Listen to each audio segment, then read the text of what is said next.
Muito bem, amigos, nós queremos prosseguir um pouco mais no nosso raciocínio, aqui mostrando a profecia que descreve a passagem de Jesus Cristo aqui por essa terra. E mostrando aqui que ele veio com um propósito definido pelo Pai, que era buscar e salvar o que se havia perdido. Lucas 19:10. E eu acabei de ler no vídeo anterior aí o texto de Isaías 61, quando Jesus, após ter sido tentado, aqui em Lucas capítulo 4, por Satanás, ele foi tentado, então ele pegou na Torá para pregá-la, para ensinar ao povo pela primeira vez. E o texto que ele escolheu para ler, ou que escolheram para que ele lesse, foi o texto de Isaías capítulo 61, verso 1. Eu acabei de mencionar neste vídeo anterior. Mas aqui, já no capítulo 4 de Lucas, diz aqui, ó, verso 14, Jesus voltou para a Galileia no poder do Espírito e por toda aquela região se espalhou a sua fama. Ensinava nas sinagogas e todos os elogiavam. Ele foi a Nazaré, onde havia sido criado, e no dia de sábado entrou na sinagoga, como era seu costume. E levantou-se para ler. Foi-lhe entregue o livro do profeta Isaías, abriu-o e encontrou o lugar onde está escrito: o Espírito do Senhor está sobre mim, porque ele me ungiu para pregar boas novas aos pobres. Ele me enviou para proclamar liberdade aos presos e recuperação da vista aos cegos, para libertar os oprimidos e proclamar o ano da graça do Senhor. Então, ele, Jesus, fechou o livro, devolveu ao assistente e assentou-se. Na sinagoga, todos tinham os olhos fitos nele. E ele começou a dizer: hoje se cumpriu a escritura que vocês acabaram de ouvir. Lembra que lá, no primeiro vídeo, quando eu mencionei a profecia lá do Lucas capítulo 2, Simeão, quando tomou aquela criança nos seus braços, ele proferiu umas palavras proféticas ali. E uma das palavras que ele proferiu ali, que Jesus Cristo seria um sinal de contradição na terra. E aqui, eu estou mencionando aqui o verso 22. Todos falavam bem dele, estavam admirados com as palavras de graça que saíam de seus lábios. Mas perguntavam: não é este o filho de José? Jesus lhe disse: é claro que vocês me citarão esse provérbio: médico, cura-te a ti mesmo. Faze aqui em tua terra o que ouvimos que fizeste em Cafarnaum. Continuou ele: digo-lhes a verdade, nenhum profeta, Jesus falando, nenhum profeta é aceito em sua terra. Asseguro-lhes que havia muitas viúvas em Israel, no tempo de Elias, quando o céu foi fechado por 3 anos e meio e houve uma grande fome em toda a terra. Contudo, Elias não foi enviado a nenhuma daquelas viúvas, a não ser a uma viúva de Serepta, na região de Sidom. Então, Jesus falando isso para os fariseus, para os chefes dos sacerdotes ali, ouvindo na sinagoga. Mas eles estavam com os olhos fitos em Jesus. Então, o verso 27 diz aqui: também havia muitos, Jesus falando, muitos leprosos em Israel, no tempo de Eliseu, o profeta. Todavia, nenhum deles foi purificado. Somente Naamã, o sírio. Todos os que estavam na sinagoga ficaram furiosos quando ouviram isso. Levantaram-se, expulsaram-no da cidade e o levaram até o topo da colina, sobre a qual fora construída a cidade, a fim de atirá-lo precipício abaixo. Mas Jesus passou por entre eles e retirou-se. Sinal de contradição. Não aceitaram. Não aceitaram. E a Aqui em Lucas, Lucas aqui no capítulo 12, eu quero que você mesmo acompanhe na sua Bíblia o que Jesus Cristo falou. Lucas aqui no capítulo 12, pega a sua Bíblia, acompanhe comigo. O verso 49, 12, 49. Olha o que ele disse aqui, ó. Olha o que ele disse aqui, ó. Vim trazer fogo à terra. E como gostaria que já estivesse aceso. Ele falando. Mas tendo que passar por um batismo. E como estou angustiado. Até que ele se realize. Ele disse, olha, eu vim trazer fogo à terra. Mas eu tenho que passar por um batismo. E como eu estou angustiado. Até que ele se realize. Que batismo seria esse? A sua morte. Lá em Romanos capítulo 6, verso 3. Lá diz assim, ó. Aqueles que são batizados em Cristo, morreram com Cristo e ressuscitaram com Cristo. Tá vendo? Então, o batismo representa a morte para este mundo de pecado. E uma ressurreição para uma vida nova com Jesus. Por isso que ele diz assim, eu tenho que passar pelos sofrimentos da morte. É um batismo, eu vou morrer. Então, quando vocês forem batizados em meu nome, vocês irão morrer para as práticas desse mundo. Vocês irão me seguir. Como eu vivo, vocês também irão viver. Então, o batismo aqui está mostrando, é muito importante. Porque há um arrependimento, há uma conversão, a pessoa se converte e ela aceita Jesus Cristo como seu único e suficiente Salvador. É impossível uma pessoa que aceita Jesus, ela viver nas práticas corriqueiras desse mundo de pecado. Ela não deixou de ser pecador, mas não um pecador praticante, um pecador costumeiro, um pecador que o pecado é a regra. Não podemos dizer que não temos pecado. A Bíblia diz que se falar isso, somos mentirosos. Mas aquele que conheceu Jesus, ele evita o pecado. Ainda que ele venha a pecar, mas ele lembra de... Ele sente uma tristeza tão profunda dentro de si, que ele não quer pecar. Mas nós sabemos que nesse mundo, todos nós aqui, não podemos abrir a boca e dizer que não tem pecado. Mas não é... O pecado é uma exceção, não é regra. Para aquele que está em Cristo, é nova criatura. 2 Coríntios, capítulo 5, verso 17. Nova criação. Nova criação. É recriado. É regenerado. Então, meus amados, aqui está mostrando aqui Lucas, capítulo 12, verso 49. Verso 50.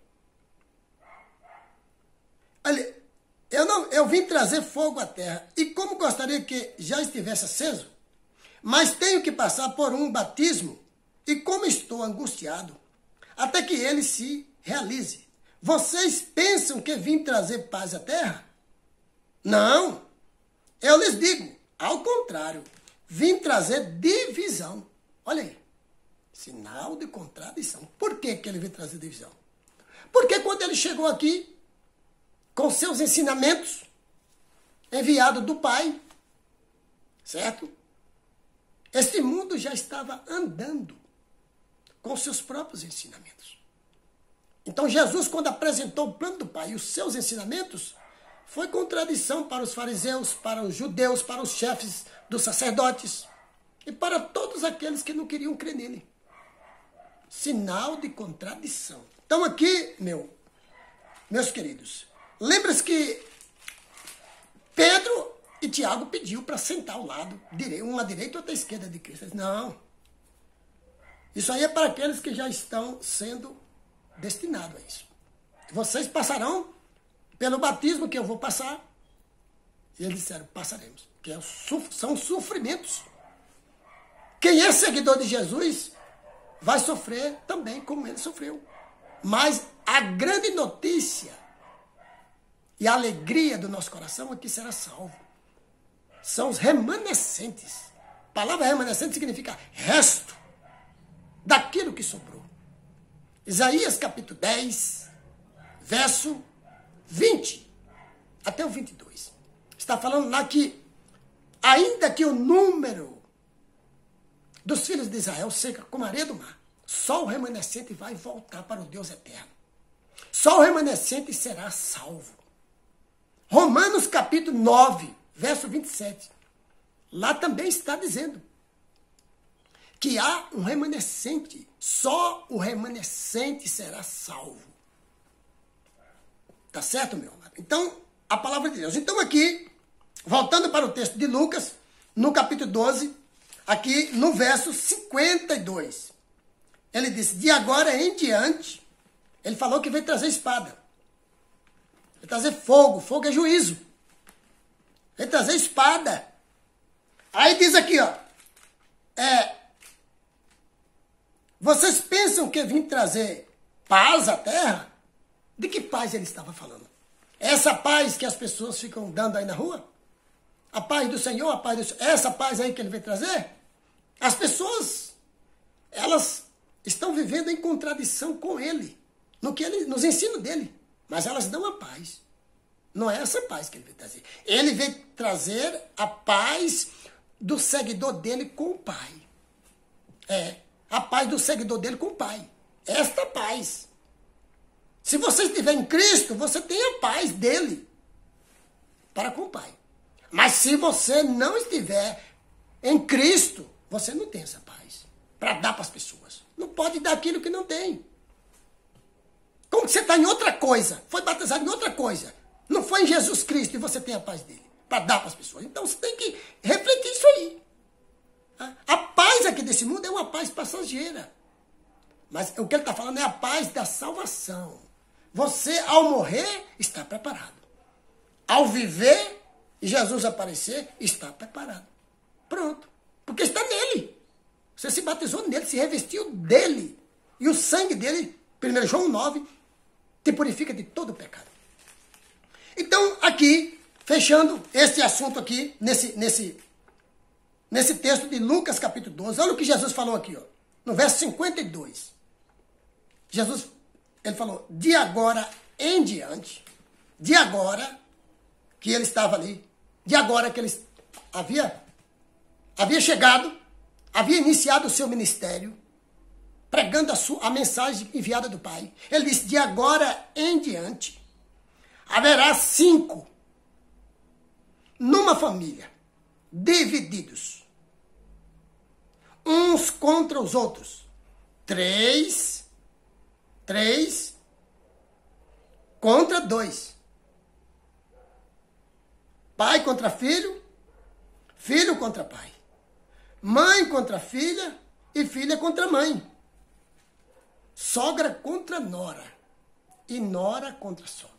5 numa família. Mas e se a família tiver 10 pessoas? 5. Não importa.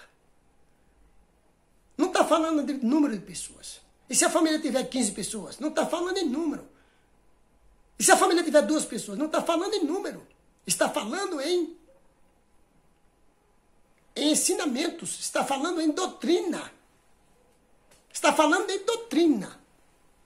O que é 3 hoje? Que as pessoas estão crendo hoje?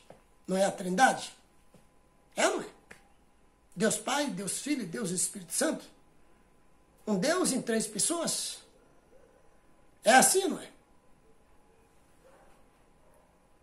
E Jesus Cristo e os seus apóstolos, eles adoravam e criam numa Trindade? Ou Jesus Cristo orava e falava com o Pai? E os seguidores de Jesus hoje, que seguem a Jesus, eles não podem estar nisso também. Porque Jesus não esteve. Os seus apóstolos também não. E ele não mandou nada referente a isso, não. O batismo é em nome dele. A Bíblia mostra. Então aqui você percebe aqui a contradição. E isso eu tenho experimentado, viu, meu amigo? Eu tenho experimentado essa contradição. Porque eu sigo a ele. E por 20 anos eu segui. Não tinha contradição nenhuma.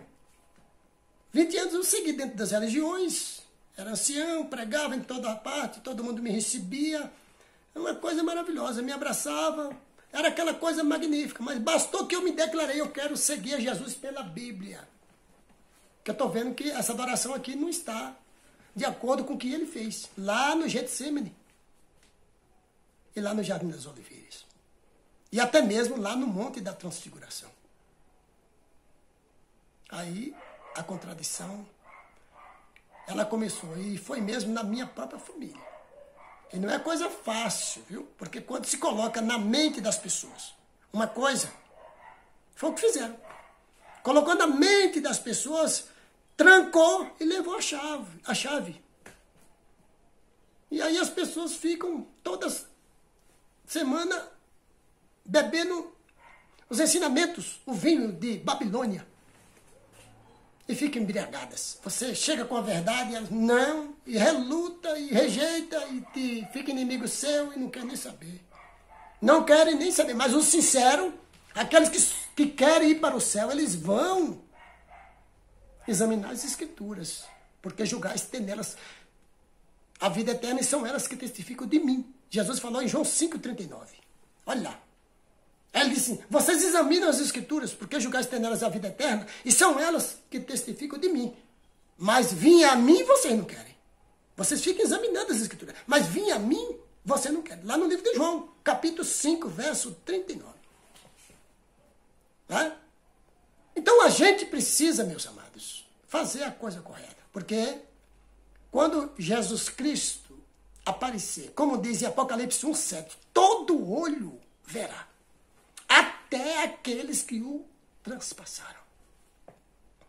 E ali diz que o povo da terra vai se lamentar. Mas é tarde demais. Nós não podemos deixar, meus amados, esse momento aparecer em nossa vida e a gente não está preparado. Por isso, esse é o meu compromisso. De pregar, de mostrar o que está na palavra de Deus somente. Você mesmo vai acompanhar. Porque você acompanhando, você vai estar tirando todas as dúvidas, certo? Então perguntaram para Jesus aqui no capítulo 13 de Lucas, dizendo o seguinte, Senhor, serão poucos os salvos? E ele diz aqui no verso 24, esforce-se para entrar pela porta estreita, porque eu lhes digo que muitos tentarão entrar, não conseguirão. Quando o dono da casa se levantar e fechar a porta, vocês ficarão do lado de fora, batendo e pedindo, Senhor, abre-nos a porta. Ele, porém, responderá, não os conheço, nem sei de onde são vocês. Então vocês dirão, comemos e bebemos contigo, e ensinaste em nossas ruas. Mas ele responderá, não os conheço, nem sei de onde são vocês. Afaste-se de mim, todos vocês que praticam o mal. Ali haverá choro e ranger de dentes, quando vocês virem Abraão, Isaque e Jacó, e todos os profetas no reino de Deus, mas vocês excluídos. Pessoas virão do Oriente e do Ocidente, do Norte e do Sul, ocuparão os seus lugares, à mesa do reino de Deus. De fato, há muitos que serão primeiros e primeiros que serão últimos.